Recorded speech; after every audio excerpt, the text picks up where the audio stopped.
mwiriwe muconamo abantu bari barushe ariko mwiyemeje kuza so turare kandi twicaye twese uyu ni umuhati wanyu mwakoze. Dushimiye abayobozi babiteguye none baheze umugisha. Twebwe turabashi tuza tuvuga ko turi mu kazi kuko turahembwaga soko iyo umushize yagiye gushaka akazi azaruha muri muzo uje gushira yafashe ubundi cyane. Twebwe niyo mutubwira tuvana tuje mu kindi gitaramo twogenda soko ariko namwe gati mukeneraga kuturusha tubabwira izo mwamwumva siko kwiza yego kandi ubwire wumva ataro tazavunika imba mukeneye ko tuvunika murica amatwi kandi imba mukeneye ko tutavunika dushira ibintu mu bikorwa siko kwiza yego.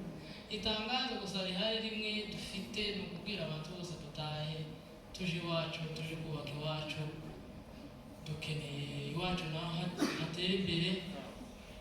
Ninde utakeneye ko iwacu hatera imbere tawe mukeneye ko hatera imbere nka Nairobi cyane mukeneye ko haharusha taga amafaranga mwamudandaza muri protector mugani wa metre azubaka amagorofa mu mirenge suko mufite umutahe ko muracuruza mukabona mufite amafaranga yo kubaka amagorofa mu mirenge akubaka zakaburimbo mu mirenge imwe igendera mu kuzimu n'indi igendera hejuru barafite tubwizanye ukuri ko murabona kandi muzahakura ubwo bushobozi bwo kubaka iwacu.